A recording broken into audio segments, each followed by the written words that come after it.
Nah, Bismillahirrahmanirrahim. Assalamualaikum warahmatullahi wabarakatuh. Alhamdulillahi rabbil alamin. Wassalatu wassalamu ala ashrafil anbiya'i wal mursalin. Nabiyyina Muhammadin wa ala alihi wa sahbihi ajma'in wa man tabi'ahum bi ihsanin ila yaumiddin, amma ba'du. Allahumma inna nas'aluka ilman nafi'an wa rizqan tayyiban wa amalan mutaqabbala. Allahumma 'allimna ma yanfa'una wanfa'na bima 'allamtana wa zidna 'ilma.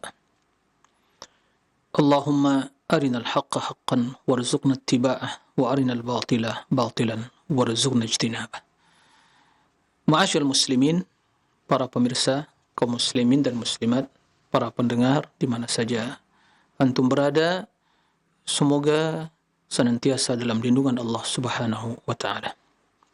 Puji dan syukur kita haturkan kehadirat Allah Tabaraka wa taala yang senantiasa membimbing kita semua untuk berjalan di atas agama yang kita cintai ini, mengikuti Rasulullah sallallahu alaihi wasallam. Allah yang telah memuliakan kita dengan iman, dengan Islam, dengan ilmu yang bermanfaat yang menjadi obor penerang dalam kehidupan kita, yang menjadi panduan hidup kita untuk selamat di dunia sampai ke negeri akhirat. Alhamdulillah atas segala nikmat Allah, awalan wa zahiran, awalan wa akhiran wa zahiran wa batina. Salawat dan salam mari kita perbanyak ucapkan untuk Nabi yang mulia, Nabi Muhammad sallallahu alaihi wasallam. Allahumma salli ala Muhammadin wa ala ali Muhammad. Secara spesial di hari yang mulia ini, Yaumul Jumu'ah, mari kita perbanyak mengucapkan salawat pada Nabi yang mulia, Nabi Muhammad sallallahu alaihi wasallam. Allahumma salli ala Muhammadin wa ala ali Muhammad. Ikhwatal iman, kaum muslimin dan muslimat, para pemirsa rahimakumullah.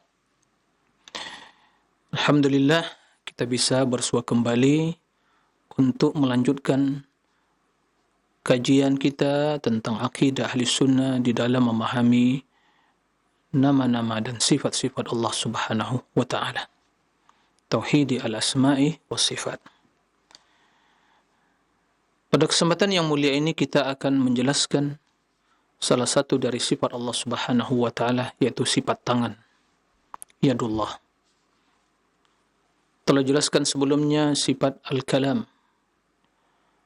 sifat ulu, ketinggian Allah, kemudian istiwa, kemudian Allah turun, kemudian dekatnya Allah Subhanahu wa ta'ala. Naam.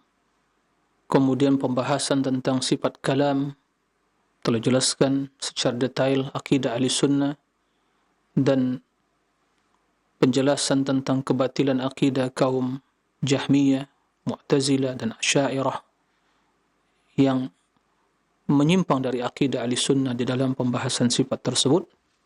Pada kesempatan hari yang mulia ini kita akan menjelaskan tentang sifat tangan. Tangan yang dimiliki oleh Allah Subhanahu wa ta'ala, sifat al-yad. Ikhwatal iman, para besar rahimakumullah, hal yang perlu kita camkan dalam diri kita, dan itu merupakan prinsip dan wajib kita yakini, bahawa Allah Subhanahu wa ta'ala maha sempurna dan maha agung dan mulia. Dan Allah Subhanahu wa ta'ala tentu yang mengetahui tentang dirinya. Kemudian Allah mengabarkan tentang dirinya kepada hambanya, sehingga kita mengetahui tentang sifat yang ada pada diri Allah, beserta penjelasan Nabi yang mulia sallallahu alaihi wasallam tentang sifat-sifat Allah Subhanahu wa ta'ala. Ini harus kita yakini dan kita tanamkan dalam diri kita tanpa ada keraguan sedikit pun.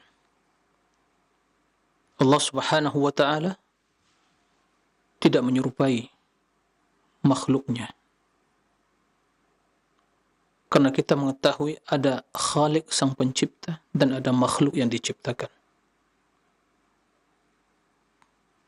Allah Subhanahu wa taala sebagaimana yang difirmankannya, "Laisa kamitslihi syai' wa huwas samiul basir." Tidak ada sesuatu pun yang menyerupai Allah. Dan Allah memiliki pendengaran dan penglihatan. Allah mengatakan dalam Al-Quran, "A'antum a'lamu amillah?" Apakah kalian yang lebih mengetahui daripada Allah? Ikhwatal iman, para wisar rahimakumullah. Maka tatkala kita mendapatkan di dalam Al-Quran dan juga di dalam hadis-hadis yang sahih penjelasan tentang sifat Allah Subhanahu wa taala, maka kewajiban kita mengimani, meyakini, dan menetapkannya. Keimanan, keyakinan yang dibangun di atas akidah, di atas keyakinan kita. Jadi keyakinan dibangun di atas keyakinan bahwa Allah Subhanahu wa taala memiliki sifat tersebut sesuai dengan kebesaran, keagungan, kesempurnaan Allah Subhanahu wa taala. Ini harus kita tanamkan dalam diri kita dan ini harus diyakini. Dan itu yang diyakini oleh Rasulullah dan diyakini oleh para sahabat Nabi SAW, para tabi'in, atba'ut tabi'in, dan seluruh kaum muslimin yang mengikuti Rasulullah dan generasi terbaik umat ini dari kalangan ahli sunnah sampai detik ini dan sampai hari kiamat. Itulah akidah yang Allah turunkan kepada Rasulullah. Itulah akidah yang diajarkan oleh Rasulullah kepada sahabatnya. Maka barang siapa yang menyimpang, melenceng, menentang, menyelisihi apa yang diutarakan tadi, maka secara pasti dia akan sesat. Dia akan menyimpang dari tuntunan Allah dan Rasulnya di dalam membahas perkara yang sangat urgent ini, perkara yang sangat mendasar ini, perkara yang sangat prinsip ini, yaitu akidah, tauhid, dan secara spesial tentang diri Allah, tentang sifat-sifat Allah Subhanahu wa ta'ala. Apa yang kita saksikan dan apa yang kita dengar dan apa yang didapatkan oleh para penuntut ilmu atau mungkin orang-orang yang bergelut dalam bidang keilmuan, dalam permasalahan teologi, penyimpangan dari ahlul kalam dengan berbagai sekte mereka. Apa penyebabnya? Penyebabnya adalah karena mereka tidak lagi mengikuti apa yang kita sampaikan tadi, sementara hal itu merupakan konsensus ijma' ahli sunnah dari kalangan salaful ummah sampai detik ini. Ikhwatal iman, para rahimakumullah. Kenapa ini disampaikan lagi? Dan ini akan selalu kita sampaikan, diulang-ulang, agar semakin tertanam dalam diri kita, karena suatu kebenaran, bahkan suatu kebatilan saja kalau diulang-ulang, suatu saat akan diyakini sebagai kebenaran. Maka kita terus mengulang-ulang. Karena betapa banyak di zaman sekarang ini pernyataan-pernyataan yang mengatasnamakan ahli sunnah wal jamaah, menisbatkan kepada sunnah, akidah, pemahaman, menisbatkan kepada madhabus salaf, tapi sesungguhnya itu penyimpangan, itu kesesatan, dan itu merupakan pembodohan dan juga kedustaan menisbatkan suatu akidah, pemahaman kepada salaful ummah, pada akidah ahli sunnah wal jamaah, sementara hal itu pada hakikatnya akidah ahlul kalam. Ya, akidah ahlul kalam, bukan akidah ahli sunnah wal jamaah. Nah, pada kesempatan kali ini kita akan menjelaskan sifat tangan yang hakiki, tangan yang hakiki dimiliki oleh Allah, bukan majazi. Ya, sebagaimana dipahami oleh kaum Jahmiyah, bahwa Allah Subhanahu wa taala memiliki tangan. Dan Allah Subhanahu wa taala memiliki dua tangan. Ya, Allah memiliki dua tangan. Ya. Kita katakan, ya, Allah Subhanahu wa taala memiliki sifat tangan. Dan tangan Allah dua. Tangan tersebut merupakan sifat dzatiyah. Apa maksud sifat dzatiyah? Sifat yang menyertai diri Allah. Dan termasuk juga sifat khabariyah. Apa maksudnya? Sifat yang dalilnya hanya bersumber dari khabar, yaitu wahyu. Ya. Bukan dari akal. Artinya apa? Bila tidak terdapat di dalam Al-Quranul Karim penetapan tentang sifat tangan tersebut, atau di dalam hadis-hadis Rasulullah sallallahu alaihi wasallam tentang penetapan sifat tangan tersebut, maka tidak ada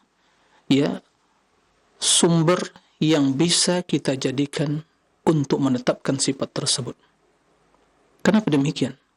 Karena ini berkaitan dengan zat Allah, berkaitan dengan diri Allah.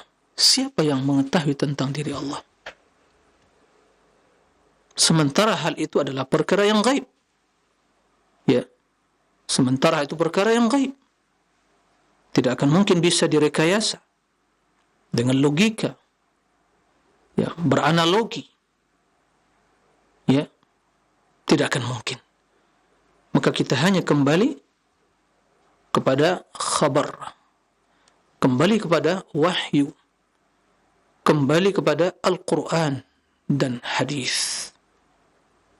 Maka kita mendapatkan dalam Al-Quran ayat yang menjelaskan penisbatan sifat tersebut kepada Allah.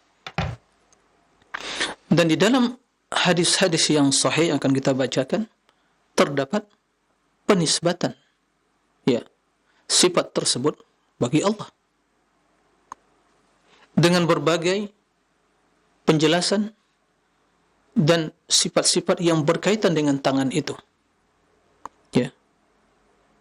yang menunjukkan akan hakikat tangan yang sesungguhnya, bukan hal yang majaz sebagaimana ditakwilkan oleh Jahmiyah, Mu'tazilah atau mungkin Asy'ariyah. Tangan kata dia adalah qudrah, kekuatan atau nikmat, sebagaimana akan dijelaskan kebatilan takwil tersebut. Karena di dalam hadis-hadis yang sahih terdapat penetapan tentang sifat tangan bagi Allah disertai penjelasan tentang sifat-sifat yang berkaitan, bertalian dengan tangan. Ada jari, asabi', ada al-qabdu, menggenggam, ada al-bastu, membentangkan, ada al-akhdhu, mengambil, ada al-imsak, memegang, mengangkat, kemudian disifati dengan yamin, kanan. Sebagaimana akan kita baca redaksi hadisnya bi'inillah. Ikhwatal iman, bangsa rahimakumullah. Maka tidak diragukan bahwa yang dimaksud oleh Allah tatkala Allah memerintahkan pada iblis untuk sujud kepada Adam, tapi iblis tidak mau, sombong, enggan untuk sujud. Ya. Dia beranalogi. Ya. Saya muasal penciptaan saya dari api. Ya. Adam dari tanah. Unsur api lebih mulia dari tanah. Masa saya sujud kepada Adam? Ya. Ya Allah mengatakan, qala ya iblis, ma mana'aka an tasjuda lima khalaqtu biyadayya. Lima khalaqtu biyadayya. Wahai iblis, apa yang menghalangmu tidak sujud ya kepada Adam yang aku ciptakan? Khalaqtu ya, aku ciptakan biyadayya, bi dengan yadayya, yaday dua tangan, ya nisbah mutakallim, nisbatkan kepada mutakallim Allah dengan kedua tanganku. Artinya Allah menciptakan Adam dengan kedua tangannya, ya, dan itu kemuliaan bagi Adam alaihissalam. Setelah diciptakan, ditiupkan ruh, disuruh malaikat sujud. Mereka sujud. Dan iblis digolongkan tak itu bersama mereka. Termasuk yang ke dalam golongan yang diperintahkan untuk sujud. Ternyata iblis tidak mau. Maka Allah katakan, apa yang menghalangmu tidak mau sujud pada Adam yang aku ciptakan dengan kedua tanganku? Nah, jadi Allah Subhanahu wa ta'ala yang mengatakan hal itu. Timbul pertanyaan, siapakah yang lebih tahu tentang diri Allah? Kita katakan kepada ahlul kalam, ya, wahai ahlul kalam, Allah mengatakan tentang dirinya, lima khalaqtu biyadayya, ya, terhadap apa yang kuciptakan dengan kedua tanganku. Lalu kalian mengatakan, oh yadayya di sini maksudnya kudrah, bukan tangan yang hakiki. Kalienkah yang lebih tahu tentang diri Allah? Baik. Apa jawabannya? Tidak ada jawaban. Ya. A'antum a'lamu amillah? Baik. Begitu juga dalam ayat Al-Quran, surah Al-Ma'idah, tatkala orang-orang Yahudi ya menisbatkan ya kejelekan dan kekurangan dalam sifat Allah Subhanahu wa ta'ala, yang maksud mereka Allah bakhil. Nah,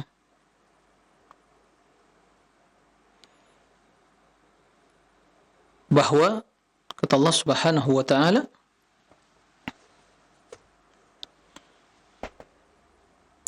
yadullah maghlulah, kata mereka. Yadullah maghlulah. Yang maksud mereka maghlulah itu ya terikat. Artinya bakhil. Karena sebagaimana kita maklumi bahwa yang memberikan sesuatu dengan tangan. Nah, yadullah maghlulah. Ghullat aydihim wa lu'inu bima qalu bal yadahu mabsutatani yunfiqu kaifa yasha. Jadi Allah tidak mengingkari pernyataan Yahudi menisbatkan tangan bagi Allah, tapi yang diingkari adalah penisbatan ya maghlulah, yaitu yang bermaksud tangan Allah yang tidak sempurna. Ya. Bukan penisbatan tangan yang diingkari oleh Allah dalam ayat ini. Makanya Allah menyebutkan bal yadahu mabsutatani. Tapi kedua tangan Allah mabsutatani, ya, terbuka. Yunfiqu kaifa yasha. Allah menginfakkan, memberikan pada hambanya kapan bagaimana yang Allah kehendaki. Tidak memiliki yada, bal yadahu, dua tangan Allah. Yang tadi ayat pertama tadi, lima khalaqtu biyadayya. Di sini yadahu, bal yadahu mabsutatani. Maka ahli sunnati wal jamaah mengimani bahwa Allah subhanahu wa ta'ala memiliki dua tangan. Dua tangan yang sempurna, sesuai dengan kebesaran, keagungan, kemuliaan, keperkasaan Allah subhanahu wa ta'ala. Karena Allah menisbatkan kepada dirinya. Dan sebagaimana yang kita maklumi, bahwa penisbatan sesuatu ya kepada zat, kepada suatu yang lain, itu akan mengambil hukum sesuatu yang dinisbatkan kepadanya, sesuai dengan kondisi sesuatu itu. Maka tatkala kita mengatakan tangan kucing, ya, maka kita memahami berarti bukan tangan manusia, ya, tangan kucing berbulu, ya, sesuai dengan, ya, kekurangan atau sifat dari kucing itu sendiri. Jenis, tatkala kita katakan, di tangan saya memiliki dua tangan, kanan dan kiri. Ya, kedua tangan yang sesuai dengan sifat Abdul Fakir Muhammad Nur Ihsan, memiliki tangan yang lemah. Dan juga mungkin kaum muslimin yang lain yang memiliki tangan kita. Ya, yadul insan, tangan manusia. Maka sesuai dengan kondisi manusia itu sendiri, sesuai dengan, ya, kelemahannya, keterbatasannya. Baik. Tapi tatkala Allah mengatakan yadullah, tangan Allah, tatkala Allah mengatakan biyadayya, dengan kedua tanganku, tatkala Allah mengatakan bal yadahu, dua tangan Allah, mabsutatani, terbuka, maka penisbatan tersebut kepada zat yang maha agung, yang maha mulia, sesuai dengan kebesaran, keagungan, kemuliaan, kesempurnaan, keperkasaan, kekuatan yang dimiliki oleh Allah subhanahu wa ta'ala, yang menguasai seluruh alam semesta ini, yang di dalam Al-Quran disebutkan pada hari kiamat, ya, bumi semua akan berada dalam satu genggaman tangan Allah, dan langit digulung oleh Allah dengan tangan kanannya. Nah, wa ma qadarullah haqqa qadri wal ardu jami'an qabdatuhu yawmal qiyamah was samawati matwiyatun biyaminih. Pada hari kiamat, bumi ini semuanya, ya, hanya berada dalam satu genggaman tangan Allah, dan langit akan digulung oleh Allah dengan tangan kanannya. Nah, itulah yadullah, sifat dari tangan Allah. Maka tidak ada lagi alasan, ya, bahwa maksud tangan bukan tangan hakiki, sebagaimana yakin mungkin Jahmiyah, Mu'tazilah, Asy'ariyah dan yang lainnya. Tangan yang hakiki, bukan tangan yang majazi. Itu di antara sifat tangan tadi: menggenggam, menggulung, memegang, dan juga menulis, sebagaimana akan jelaskan Taurat yang Allah turunkan kepada Musa, ditulis langsung oleh Allah.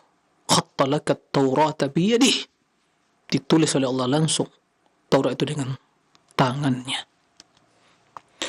Ikhwatal iman, bangsa rahimakumullah, sebelum kita menyebutkan ayat-ayat atau hadis yang menjelaskan tentang sifat tangan Allah Subhanahu wa taala, perlu dipahami bahwa di dalam Al-Qur'anul Karim ada 3 bentuk ya penggunaan atau redaksi penggunaan ya sifat atau kalimat tangan, lafaz tangan. Ada kalanya ya terdapat dengan bentuk ya mufrad, yaitu tunggal. Seperti firman Allah, biyadikal khairu. Biyadika al khairu. Nah, dalam surat Ali Imran.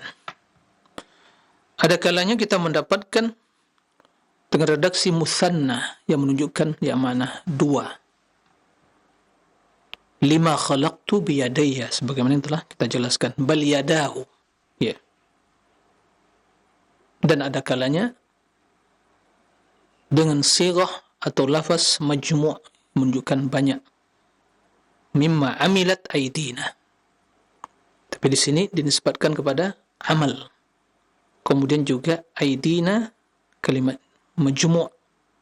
Kemudian dinisbatkan kepada Allah yaitu domir na. Naam, nahnu.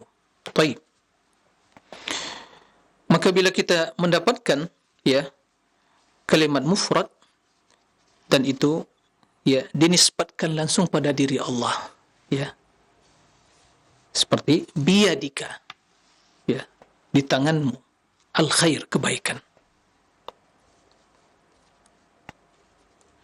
Kemudian juga dalam ya bentuk musanna kalimat yang bermakna 2 itu dinisbatkan langsung kepada diri Allah juga, kemudian ditambah dengan huruf ba. Dalam istilah bahasa yata'adda biharfil ba. 5 khalaqtu biyadayya. Khalaqtu biyadayya, ya, kepada apa yang aku ciptakan bi dengan yadayya, kedua tanganku. Baik. Nah, apabila dalam bentuk susunan kalimatnya al-jam'u, yaitu yadun, yadani, aidi, itu kalimat jamaknya, ya, bentuk majmu'nya, itu dinisbatkan ya perbuatan kepada tangan, nah, dan juga disambung dengan huruf ba, ya. Afwan, tidak sambung dengan huruf ba. Nah, jadi disebutkan pada tangan wal fi'il, disebutkan kepada tangan dan perbuatan itu, tidak naam, tidak menggunakan huruf ba. Maka tadi disebutkan mimma amilat aidina, tidak disebutkan mimma amilat bi aidina, naam, lakin mimma amilat aidina. Baik. Adapun ya dalam konteks ya mufrad, maka tidak diragukan bahwa Allah memiliki tangan. Tapi apakah tangan Allah mufrad? Satu saja? Tidak. Karena ayat lain menjelaskan Allah memiliki 2 tangan. Nah, adapun redaksi yang menggunakan lafaz majmu' aidina mimma amilat aidina, maka redaksi yang seperti ini bermakna ya sama artinya amilna nahnu, kami yang mengerjakan. Artinya kami yang mengerjakan. Dan ini adalah ya redaksi yang ma'ruf, yang dimaklumi, yang dikenal dalam bahasa Arab. Nah, dalam bahasa Arab. Jadi tatkala Allah mengatakan mimma amilat aidina, arti dari mimma amilat aidina, mimma amilna, dengan tetap dengan keyakinan bahwa Allah memiliki tangan.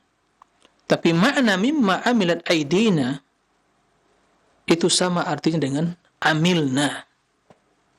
Amilna ya, itu kami yang mengerjakan. Nah, khalaqna wa amilna wa razaqna, itu sama mimma amilat aidina. Nah, dan ini hal yang ya ma'ruf dalam uslub redaksi bahasa Arab seperti firman Allah, mimma qaddamat yadak, apa yang dilakukan oleh tanganmu. Maksudnya apa ya? Apa yang kamu kerjakan? Fabima kasabat aydikum wa ma asabakum musibatin fabima kasabat aydikum. Apa yang musibah yang menimpa kalian maka disebabkan ya pekerjaan ulah tangan kalian, itu perbuatan kalian. Nah, maka ya dari sini kita memahami, dan ini redaksi bahasa Arab. Dan terkadang kita mendapatkan ya makna mutsanna yang menunjukkan makna dua, itu diungkapkan dengan kalimat majmu'. Dan ini redaksi bahasa Arab juga. Naam. Faqad sagat qulubukuma. Qulubukuma itu jamak. Seharusnya faqad sagat qalbahuma. Qalbakuma. Lakin di sini disebutkan ini faqad sagat qulubukuma. Qulub kalimat majmu', sementara huma di sini mutsanna. Ya. Dan ini hal yang ma'ruf dalam redaksi bahasa Arab. Adapun bila dinisbatkan secara mufrad tunggal atau mutsanna dan yang demikian itu ditambah dengan huruf ba, maka maksudnya di sini adalah Allah yang langsung menciptakan, melakukan hal itu dengan tangannya yang hakiki. Nah, tangannya hakiki. Lima khalaqtu biyadaya. Khalaqtu fi'il khalaq, menciptakan. Kemudian yadaya dua, ditambah dengan bi, dengan kedua tanganku. Nah, maka maknanya di sini tiada lain kecuali makna yang hakiki bahwa Allah yang langsung menciptakan Adam dengan kedua tangannya. Baik. Mudah-mudahan bisa dipahami. Kemudian jika telah jelas dalil dalam Al-Quran yang menetapkan kedua tangan Allah Subhanahu wa taala, kita ingin membaca ya hadis-hadis Rasulullah sallallahu alaihi wasallam yang menjelaskan tentang kedua tangan Allah dan berbagai sifat yang berkaitan dengan tangan. Ya. Jadi disebutkan dalam hadis-hadis yang sahih berbagai sifat dari tangan tersebut. Nah, sebutkan secara nyata, ya, jelas tangan Allah. Kemudian juga dalam berbagai redaksi disebutkan ya kalimat-kalimat yang menunjukkan sifat dari tangan tersebut, yang mustahil dari ya semua kumpulan semua dalil tersebut menunjukkan bahwa tangan itu yang majazi, mustahil. Tapi maknanya adalah tangan yang hakiki. Ya. Baik. Di antaranya ya hadis bahwa terjadi ya perdebatan antara Adam wa Musa.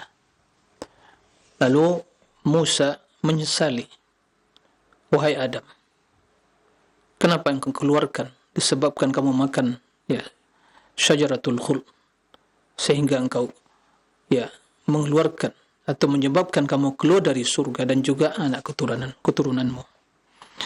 Lalu Adam alaihissalam bertanya, mengatakan kepada Musa, wahai Musa, ya,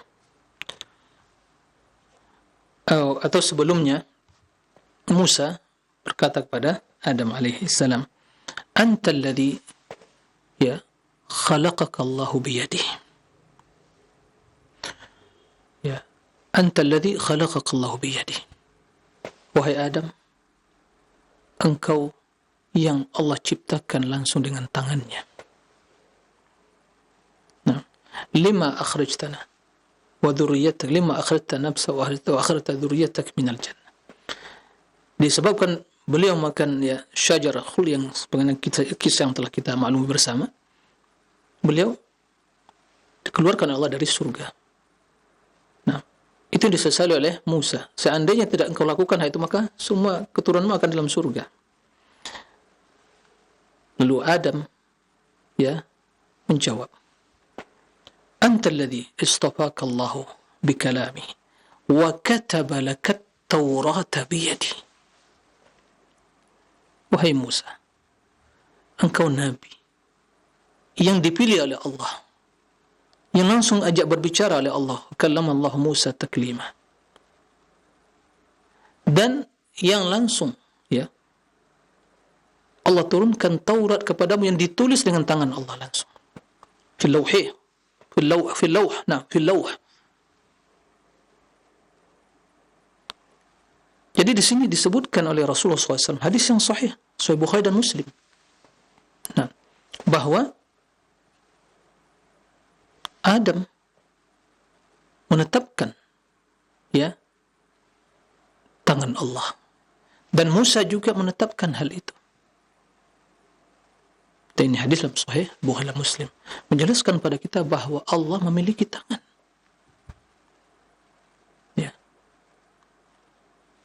Tangan yang hakiki, yang sesuai dengan kebesaran, keagungan Allah Subhanahu wa ta'ala.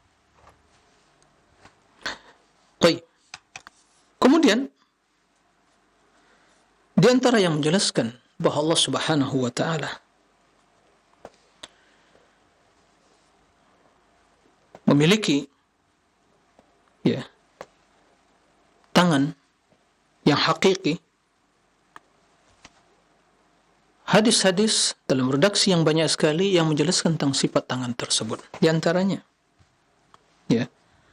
disifati dengan yamin, kanan, dalam hadis yang sahih, al-muqsituna indallahi ala manabir min nurin an yaminir rahman wa kilta yadayhi yaminu alladhina ya'diluna fi hukmihim wa ahlihim wa ma wulu, rawahu Muslim. Al-muqsitun, orang-orang yang berbuat keadilan. Nanti di akhirat berada di atas mimbar, ala nur, dari cahaya, an yaminir rahman, dari sebelah kanan ar-rahman. Dan kita mengetahui yamin sifat bagi tangan, jadi kanan. Wakilta yadaihi yaminu, dan itulah kedua tangannya yadaihi, berarti Allah memiliki dua tangan, yaminu, kanan. Apa maksudnya ini? Apakah Allah kedua tangannya hanya tangan kanan? Mungkin itu yang kita pahami, tapi begitu maksudnya. Tangan Allah dua, yamin dan yang satu ukhra, begitu. Tapi ingat, kita dalam hal ini sangat harus teliti, dan hanya menggunakan redaksi Nabi. Nabi tidak mengatakan yasar, kiri, tapi wa ukhra, wa fi yadihi al-ukhra. Kalau yamin disebutkan kanan, tapi kalau yang satu lagi tidak disebutkan kiri, tapi apa? Wa fi yadihi al-ukhra. Subhanallah, ada apa ini? Padahal Allah punya dua tangan, tangan yang hakiki. Kenapa demikian? Wakilta yadaihi yamin, karena kedua tangan Allah Subhanahu wa ta'ala sama dalam kemuliaannya, keberkahannya, kekuatannya. Tidak ada perbedaannya. Berbeda dengan dua tangan manusia, ada kanan, ada kiri. Dan kita mengetahui secara umum tangan kanan manusia itu lebih kuat dan lebih mulia, maka mengambil yang baik-baik dengan kanan. Tangan Allah tidak seperti itu. Tangan Allah wakilta yadaihi yaminu, dan kedua tangan Allah, kata Nabi, yaminu. Yamin itu maimunah, mubarakah. Karena semua kebaikan, kemuliaan. Tidak ada perbedaan dalam kemuliaannya dan kekuatannya. Sehingga disebutkan bahwa langit atau bumi pada hari kiamat hanya dalam satu genggaman tangan Allah, kemudian langit digulung dengan tangan kanan Allah.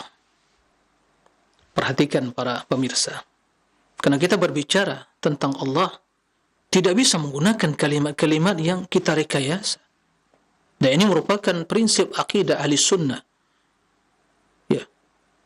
Karena jika Allah tidak menjelaskan dan Rasul tidak akan mungkin kita bisa mengatakan sesuatu kalimat untuk mengungkapkan hal itu.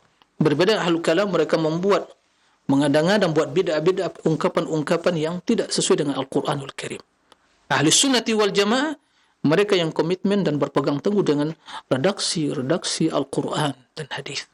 Maka tatkala tidak sebutkan yasar, kiri, maka kita katakan tidak menyebutkan, tapi kita menyebutkan wa fi yadihil ukhra, tangan yang lain. Berarti ada dua tangan.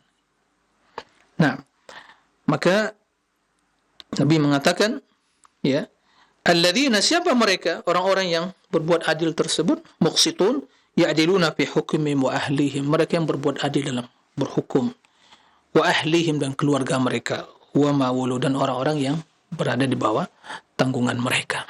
Hadis riwayat Imam Muslim. Hadis sahih. Nah,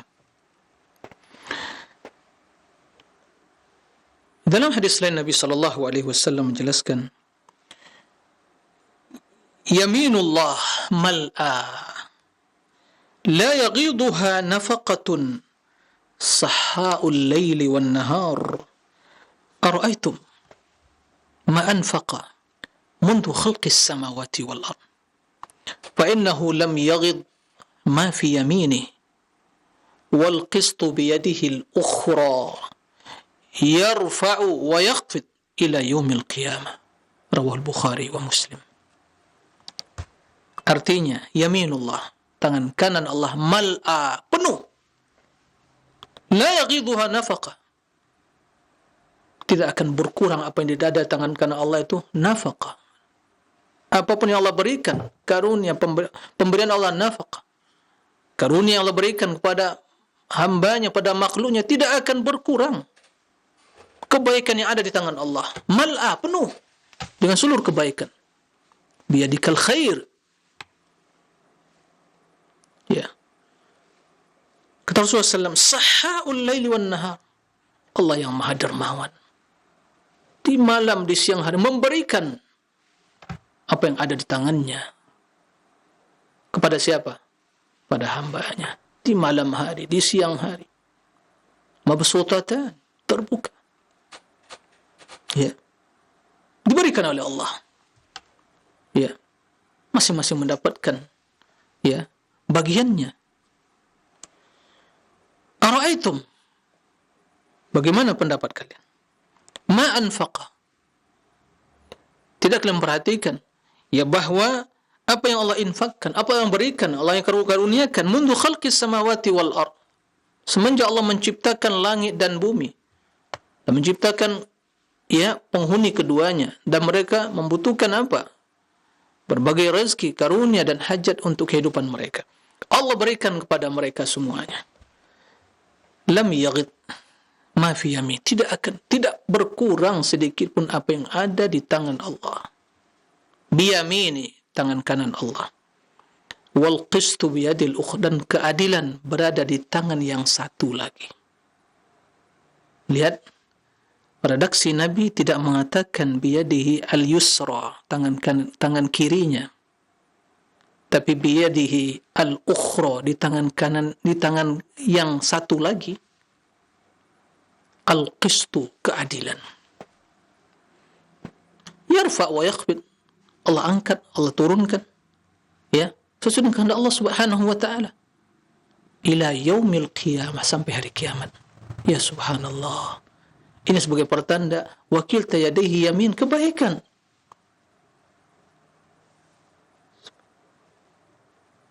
Subhanallah.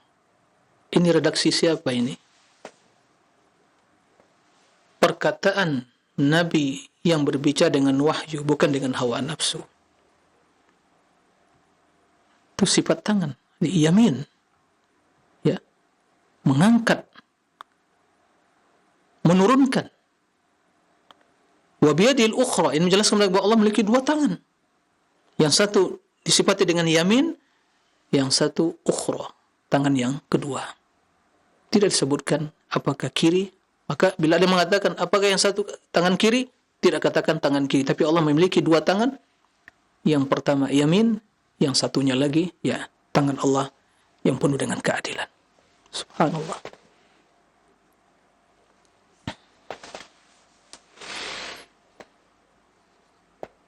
Ikhwatal iman, para rahimakumullah. Di dalam hadis yang lain, ya, dalam hadis Bukhari dan Muslim juga, dari hadis Abi Sa'id Al-Khudri radhiyallahu an Rasulillah sallallahu alaihi wasallam, takunul ardu yawmal qiyamati khubzatan wahidah yatakaffa'uha al-jabbaru biyadihi kama yatakaffa'u ahadukum biyadihi khubzatahu fis safar. Subhanallah. Kemungkinan ini hadis pertama kita dengar ya. Mari kita pahami hadis ini. Jadi bumi yang tempat kita tinggal sekarang pada hari kiamat itu akan diganti oleh Allah. Yauma tubaddalul ardu ghairal ardi was samawati, akan diganti oleh Allah. Dan bagaimana kondisi bumi tempat tinggal kita yang telah diganti oleh Allah pada hari kiamat, itu akan menjadi seperti ya sekeping khubzah wahidah, roti. Ya. Yatakaffu ahlul jabbar, yang akan dipegang al-jabbar Allah biyadihi, dengan tangannya, kama yatakaffa'u ahadukum khubzatahu fis safar, sebagaimana kita menggenggam, memegang ya hajat kebutuhan atau roti yang kita bawa dalam perjalanan kita. Nah, kita umpamakan ini sebuah roti. Ya. Dalam perjalanan kita memegang ringan roti, tidak perlu ya hal yang berat karena ringan sekali. Ya. Kita ambil, beli, kemudian kita berjalan. Nah, sebagai kebutuhan dalam perjalanan. Ya. Subhanallah. Jadi perumpamaan bumi nanti yang begitu besar,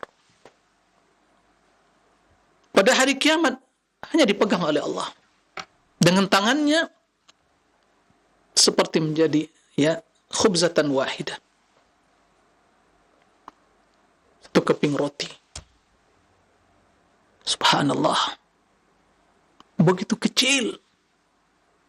Ya, kenapa tidak kalau kita lagi membandingkan tentang kekuasaan dan kebesaran Allah, ya, begitu kecilnya bumi ini, tidak ada ya sama sekali perbandingannya dengan kebesaran Allah, dan kita merasa bumi besar.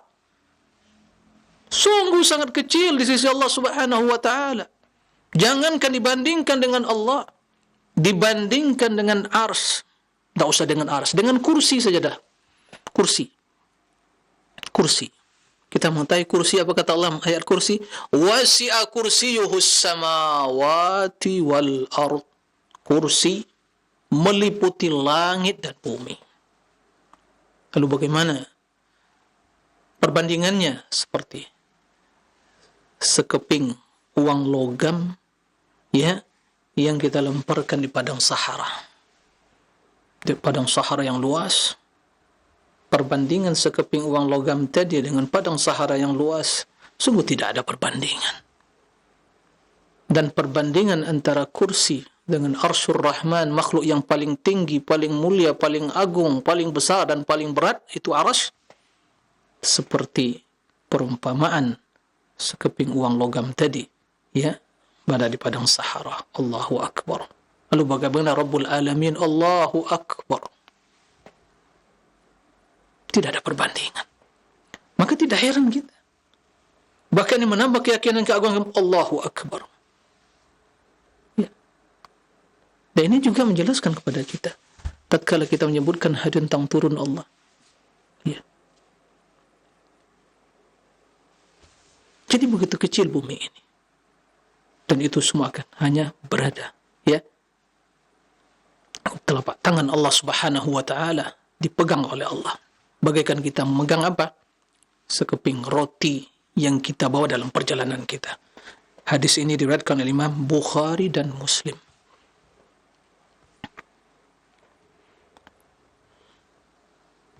Subhanallah. Allahu Akbar. Taib. Di antara hadis menjelaskan. Jadi sini biyadi, al-jabbar biyadihi. Akan dipegang oleh Allah, diambil oleh Allah, ya, digenggam oleh Allah biyadihi, dengan tangannya. Mungkinkah ini berarti nikmatnya? Subhanallah. Masa nikmat mau memegang roti gitu ya? Taib. Kemudian dalam juga hadis sahih, dalam Sahih Bukhari dan Muslim juga, hadis Ibnu Umar radhiyallahu anhuma. Ya. Ini mungkin hadis terakhir pada kesempatan kali ini, akan kita lanjutkan insyaallah pada kesempatan yang akan datang. Bahwa Nabi sallallahu alaihi wasallam yahki Rasulullah sallallahu alaihi wasallam, ya, Rasul menceritakan, menyampaikan, qal ya'khudhu ar-rabb azza wa jalla samawatihi wa ardihi bi yadayhi wa ja'ala yaqbidu yadayhi wa yabsutuhuma wa yaqulu ana ar-rahman hatta nadartu ila al-minbar yataharraku asfala min hatta inni aqulu asaqitun huwa rasulullah wa fi riwayatin annahu qara hadhihi al-aya ala al-minbar وما قدر الله حق قدره والأرض جميعا قبضته يوم القيامة والسماوات مطويات بيمينه قال ويقول أنا الله أنا الجبار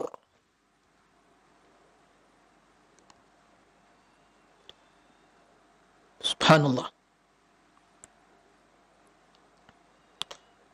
Dalam sebagian riwayat hadis, ya, Bukhari dan Muslim, hadis Abi Hurairah radhiyallahu anhu, qala Rasulullah sallallahu alaihi wasallam yaqbidu Allahu al-ardha wa yatwi as-samaa bi yamini thumma yaqulu ana al-malik ayna al-muluk ayna muluk al-ard. Subhanallah. Ya. Kata Ibnu Umar, Nabi sallallahu alaihi wasallam, ya, berada di atas mimbar, ya, sembari mengucapkan atau mengatakan atau menyampaikan firman Allah, wa ma qadarullah haqqa qadri wal ardu jami'an qabdatu yaumal qiyamah was samawati matwiyatun bi yamini. Sungguh mereka tidak mengagungkan Allah dengan pengagungan yang sesungguhnya. Ya.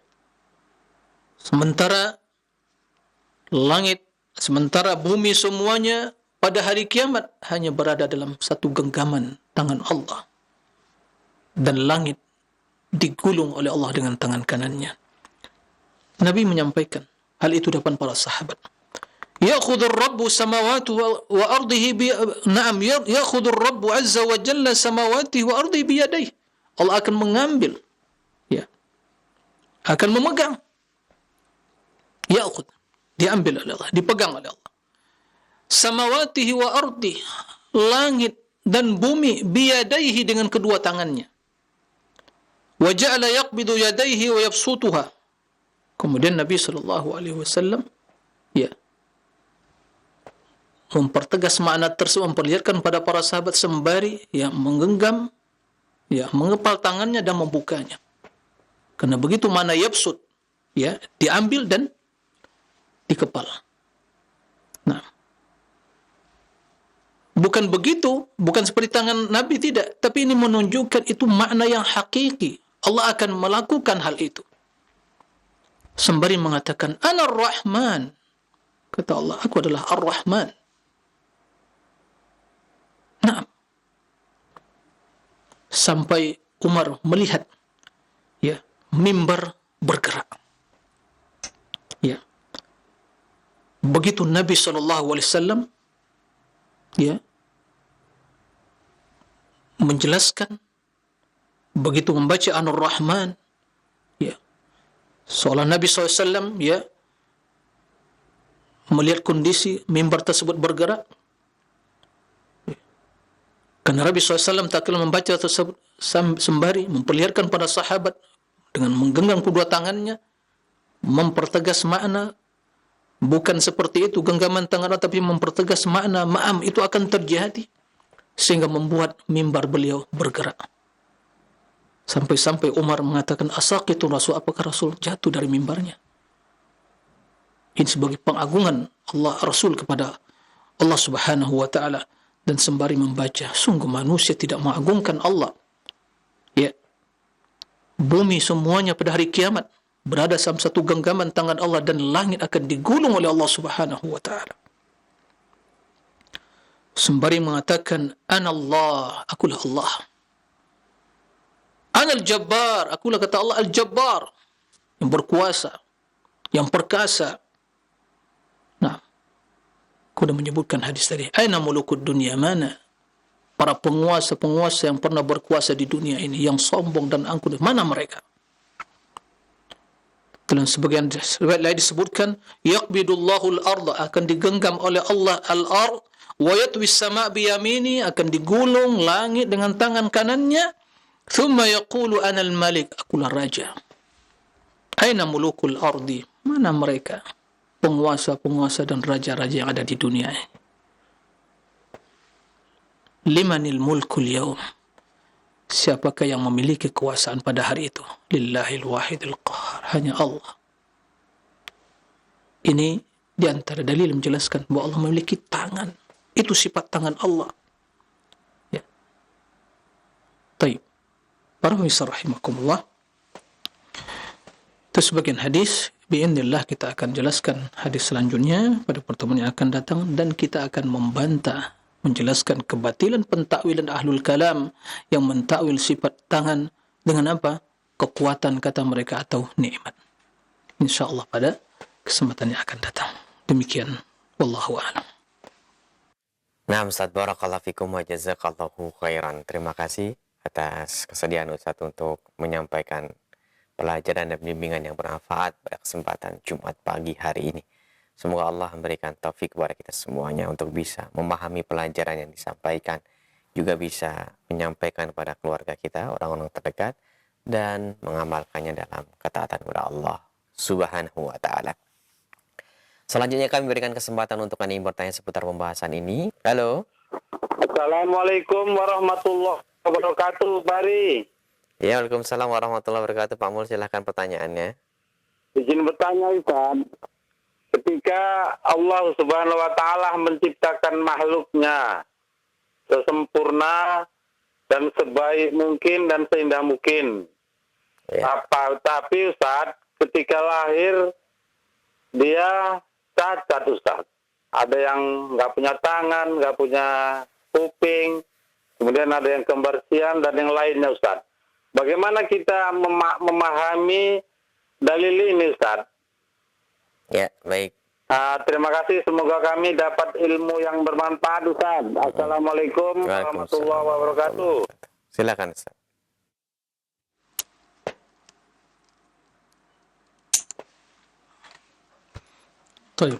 Terima kasih ya kepada Bapak yang bertanya, barakallahu fi atas pertanyaannya. Ya, tidak diragukan bahwa Allah Subhanahu wa taala ya menciptakan manusia fi ahsani taqwim. Ya. Menciptakan manusia fi ahsani taqwim, ciptaan yang sempurna. Tapi bagaimana kita menyikapi makna sempurnaan tadi bila kita mendapatkan dalam ciptaan misalnya begitu sebagian bayi lahir mungkin yang tidak sempurna, ada yang cacat. Dalam hal ini ya, untuk menyikapinya ya dan memahaminya perkara yang sangat simpel sekali. Bahwa Allah Subhanahu wa taala telah mentakdirkan. Naam, secara hukum asal manusia bila diciptakan terlahir ke permukaan bumi ini dan kita melihat bagaimana kesempurnaan dalam ciptaan manusia yang disempurnakan oleh Allah. Lengkap. 2 mata, 2 telinga, ada kaki, ada tangan, ada mata, hidung, jantung, ya, ginjal, dan subhanallah, lahir batin sempurna, ada akal. Tidak ada yang kurang, bisa bergerak, bisa beraktivitas. Itulah penciptaan manusia. Adapun adanya hal-hal yang mungkin cacat dan yang lainnya, ini tidak keluar dari hikmah Allah Subhanahu wa taala. Dan ada sebab. Ada sebab. Dan itu menunjukkan juga bahwa Allah Subhanahu wa taala Maha Kuasa. Ya. Dan semua itu ada hikmahnya. Nah. Ada hikmahnya. Dan juga ada kaitannya antara sebab dan akibat. Bila tatkala janin, ya, berada di rahim, bila seorang ibu tidak menjaga kesehatannya dan mungkin terinfeksi virus, bisa akan mempengaruhi janinnya, maka dia lahir dalam keadaan cacat. Karena ada sebab tadi. Ya. Atau hal yang lain karena menyebabkan, ya, Allah Maha Kuasa, tinggal jadi kembar. Nah, semua hal itu bukan berarti ya Allah tidak menciptakan fi ahsani taqwim, tapi ada sebab, aturan sebab akibat yang berlaku, yang itu semua dengan takdir dan izin Allah Subhanahu wa taala, yang menunjukkan akan kekuasaan Allah Subhanahu wa taala. Tapi bila manusia tersebut diciptakan dalam keadaan normal semuanya, maka fi ahsani taqwim, tidak ada yang kurang, lengkap, sempurna, ya. Jadi hal yang seperti itu, ya, kita kembalikan kepada kekuasaan Allah, yaf'alu ma yasha', ya, yang fa'alun lima yurid. Nah, kan tapi juga Allah mentakdirkan ada yang namanya hukum, ya, sebab dan akibat, ada keterkaitan antara sebab dan akibat. Nah, seperti itu. Wallahu a'lam. Ustaz, jazakumullahu khairan. Terima kasih atas jawaban dan nasihatnya. Selanjutnya kami berikan kesempatan masih di layanan telepon. Silahkan. Halo. Halo.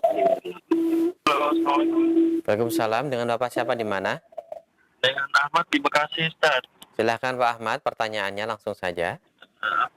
Izin bertanya, Ustaz. Jadi anak saya berumur 8 bulan ya. Jadi seperti apa cara memperkenalkan Allah itu, seperti apa kekuasaan Allah, cara mentauhid Allah seperti apa, itu untuk dari anak seusia dini. Itu, Ustaz.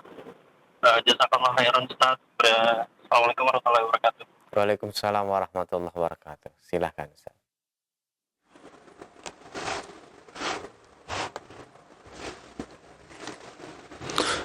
Ya. Terima kasih kepada Pak Ahmad, ya. Barakallahu fiik atas pertanyaannya. Kalau tidak salah tadi pahami anaknya umur, ya, apa 8 tahun atau 8 bulan, ya. Ya, 8 bulan masih hitung bayi, kan begitu. Dalam hal ini anak yang masih balita seperti itu, ya, masih bayi, hendaklah kita memperbanyak, ya, untuk memperdengarkan kepadanya lantunan-lantunan, ya, Al-Quran seperti itu. Itu sangat berpengaruh, dan itu sangat, ya, mewarnai dan juga membantu dia untuk bisa menghafal, ya. Itu harus banyak dilakukan dan mencontohkan, ya, contoh yang baik. Oleh karena itu, ya, karena anak yang seperti itu belum bisa, ya, memahami, tapi mereka di atas fitrah. Maka yang harus diperhatikan umur seperti itu adalah menjaga kesucian fitrah itu. Jangan sampai ternodai, ya. Jangan sampai masuk ke dalam pikiran, ya, jiwa dan fisiknya suatu yang merusak. Karena bila anak tersebut tumbuh dan besar dalam kondisi sehat, lingkungan, pikirannya dan seterusnya, maka dia akan menjadi orang yang baik, dengan mudah menanamkan nilai kebaikan tadi. karena mereka di atas fitrah. Kullu mauludin yuladu 'alal fitrah.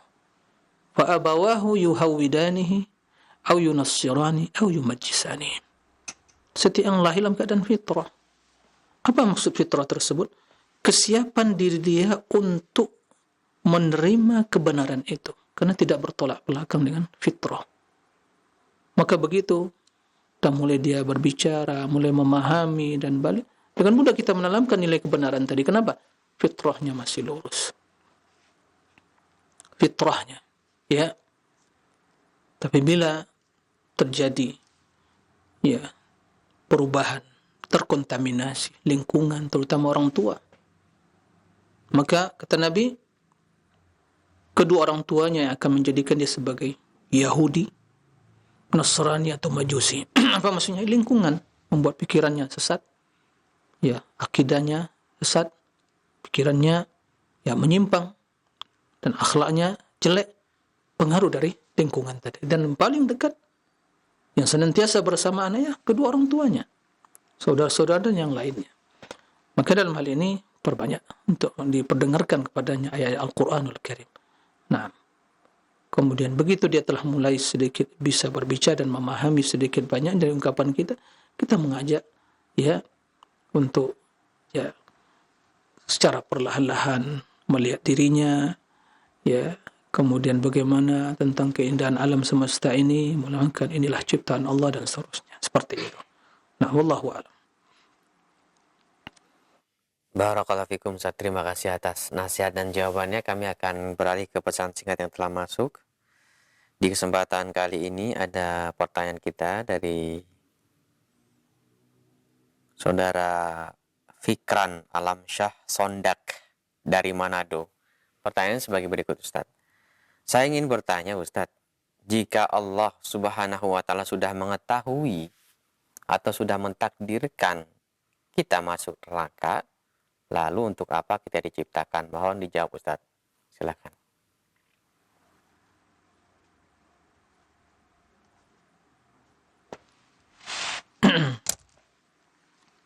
Baik, terima kasih. Ya, pada pikiran. Jadi pikiran dari pikir, ya. Jadi mungkin dia banyak berpikir, sehingga terpikir bagi dia, ya, pertanyaan ini. Barakallahu fiik, ya. Semoga senantiasa menjadi orang yang memiliki pikiran yang positif, ya, positive thinking. Baik. Nah, pertanyaannya, jika Allah telah mengetahui, telah ditentukan, ya, siapa yang penghuni surga, penghuni neraka, ya, maka untuk apa diciptakan? Redaksi yang hampir sama pernah disampaikan kepada Nabi SAW. Tapi bukan kenapa diciptakan. Para sahabat redaksinya, kenapa kita beramal? Ayu arafu ahlul jannah min ahlin nar. Begitu pertanyaan para sahabat kepada Nabi SAW. Karena permasalahan takdir. Nah, karena sebagaimana yang telah disampaikan Nabi kepada mereka, semua ini telah tertulis. Ma minkum min ahadin illa wa qad ulima maq'aduhu. Nah, fil jannati aw fil nar, wa'iyyazubillah. Tidak seorang pun dari kalian kecuali telah diketahui tempat dia di surga atau neraka. Baik. Berarti ada penghuni surga, ada penghuni neraka. Nah, ya. Kalau tidak diciptakan, siapa akan menjadi penghuni? Memang tidak ada yang diciptakan. Sementara Allah mengatakan neraka akan dipenuhi dengan manusia dan jin. La'amla'anna jahannama minal jinnati wan nasi ajma'in. Jadi isinya manusia dan jin. Sebagaimana juga surga, manusia dan jin juga. Kenapa? Karena jin ada yang beriman. Ya.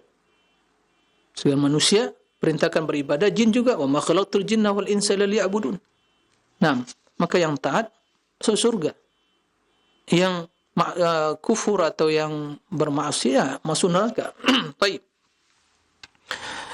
Lalu kata Nabi SAW, kalau semua telah diketahui. Nah, atau dalam sebagai redaksi, nah ini, sebagian para sahabat, Ya Rasulullah, akhbirna. Nah, ana amalu fima jaffat bihil aqlam wa tuyatis suhub am fima nastaqbil. Kita beramal ini apakah sesuai yang tertulis di lembaran takdir yang telah kering tintanya, yang telah digulung lembaran tersebut, atau nastaqbil, atau sesuatu yang akan datang yang belum tertulis. Bal fima jaffat bil aqlam wa tuyatis suhuf. Akan tapi sesuai dengan apa yang telah tertulis. Tidak ada yang berubah dan ditambah. Kalau begitu kata para sahabat, afala nattakilu ala kitabina? Jika hanya demikian, tidakkah kita hanya mencukupkan apa yang telah tertulis di Lauhil Mahfuz? Kata Nabi SAW, la i'malu wa kullun muyassar lima khuliqalah. Tidak demikian. Beramallah, berbuatlah. Masing-masing akan diberi kemudahan, ya, melakukan untuk apa dia diciptakan. Jadi berkemudahan kalau orang beramal, diberi kemudahan. Tapi kalau tidak beramal, ya, masuk surga, tapi tidak mau solat, tidak mau beramal, bersedekah, berinfak, berjihad, dan kemudian zakat, haji dan seterusnya, tidak masuk surga. Ya tidak diberi kemudahan karena dia tidak mau beramal. Tapi orang yang beramal ingin meraih, karena telah jelaskan jalan kebaikan, jalan kejelekan, fa alhamaha fujuraha taqwaha. Jelaskan jalan kebaikan dan kejelekan.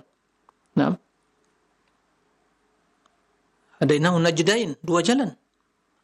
Maka dipilih kekuatan, diberi kita pilihan, dijelaskan ini kebaikan, ini rambu-rambunya, ini kejelekan, ini rambu-rambunya. Hati-hati, waspada. Ikuti kebaikan, tinggalkan kejelekan. Tapi yang si fulan, ya ikuti kebaikan. Dia beramal, dimudahkan oleh Allah sehingga sampai kepada tujuan akhirnya dia masuk surga.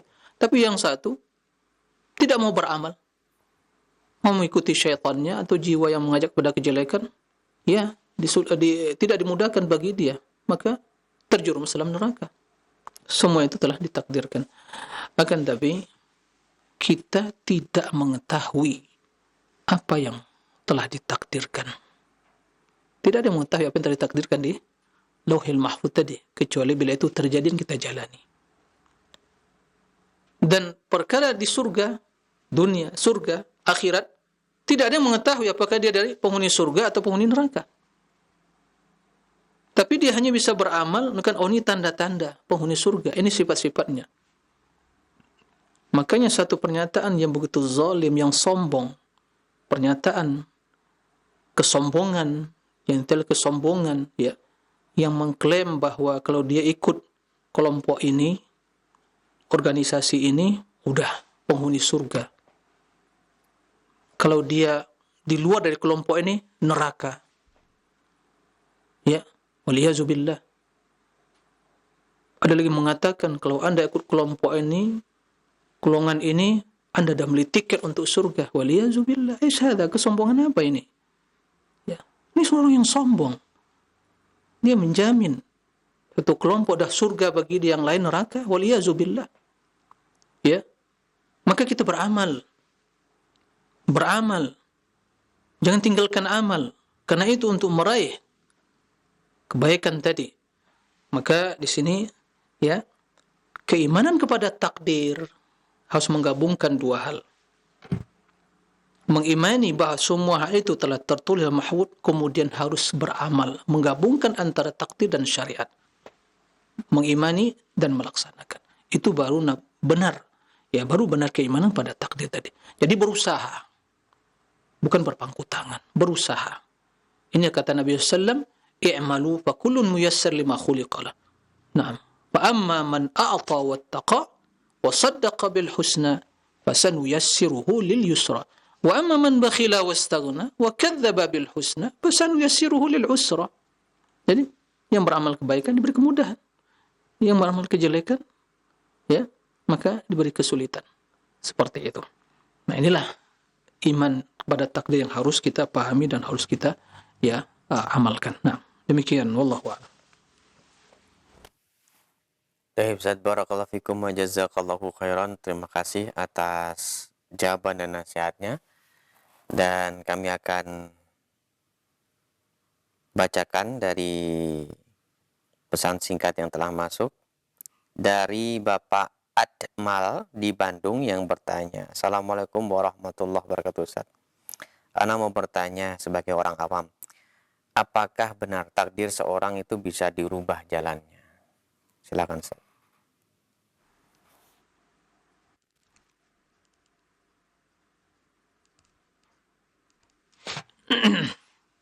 Baik. Terima kasih kepada Pak Admal, barakallahu fiik, ya, di Bandung ya. Masih berkaitan dengan takdir. Jadi pertanyaan kita tentang masalah asma wa sifat, tapi beralih pada takdir ya. Tidak ada masalah. Sepertinya kita harus membahas nanti masalah takdir secara detail ya. Akidah Ahlussunnah wal Jamaah. Bismillah. Baik, jadi pertanyaan masalah takdir. Bagaimana ya? Apa yang harus kita lakukan? Kita semua ini dah menjadi takdir Allah Subhanahu wa taala. Nah, yang perlu kita pahami, bahwa semua adalah dengan takdir Allah Subhanahu wa taala. Ini wajib kita imani. Wajib kita imani. Dan takdir tersebut tidak bisa dirubah. Tidak bisa ditambah. Tapi kita hanya bisa berpindah dari suatu takdir ke takdir yang lain. Jadi hidup kita ini semua berada dalam lingkaran takdir. Dalam lingkaran tersebut kita berpindah satu ke takdir yang lain. Dari sakit ke sehat, dari miskin ke kaya, gitu ya, lemah, kuat, atau kuat, lemah. Semua itu adalah bagian dari takdir. Hidup, mati, ya. Senang, sedih. Itu takdir, semuanya. Nah, tidak keluar dari lingkaran takdir. Dan semua hal itu telah tertulis di Lauhul Mahfuz. Ya, sebagaimana dalam wa kullu syai'in ahsaynahu fi imamin mubin. Semua telah dihitung oleh Allah, ditulis lengkap di Imam Mubin, yaitu Lauhul Mahfuz. Tertulis semuanya. Kataballahu maqadir al-khalaiq. Nah, qabla yakhluqa as-samawat wal ardi 50,000 sanah wa kana arshuhu 'alal ma'. Ditulis di Lauhul Mahfuz. Maqadir kulla syai', takdir segala sesuatu. Ya. Ditulis. Sebelum penciptaan langit dan bumi selama 50.000 tahun. Dan sebelumnya arsy Allah telah ada, diciptakan, dan itu berada di atas air. Nah, begitu Allah perintahkan atau ciptakan qalam, maka pertama yang Allah perintahkan kepadanya adalah tulis. Wa madza aktub? Apa yang aku tulis? Uktub maqadir al-khalaiq ila an taqum as-saah. Tulis semua takdir makhluk sampai hari kiamat. Dan semua yang ditakdirkan dan ditulis tersebut tidak keluar dari ilmu Allah. Ilmu Allah yang meliputi segala sesuatu. Ilmu Allah yang meliputi sesuatu yang ada. Ya, yang ada, tidak ada, yang mungkin ada atau bahkan yang mustahil. Ya, Allah mengetahui yang telah berlalu, sedang dijalani, yang akan datang, yang belum terjadi, yang masa akan datang, kapan terjadinya, di mana kondisi dan seterusnya. Allah mengetahui. Allah mengetahui penghuni surga, penghuni neraka, mengetahui semua ya makhluknya, tiada yang tersembunyi bagi Allah. Nah, itu semua ditulis dari mahfuz. Tidak ada yang berkurang. Kitab induk tadi mencakup semuanya, lengkap. Tidak ada yang berubah. Tayyib.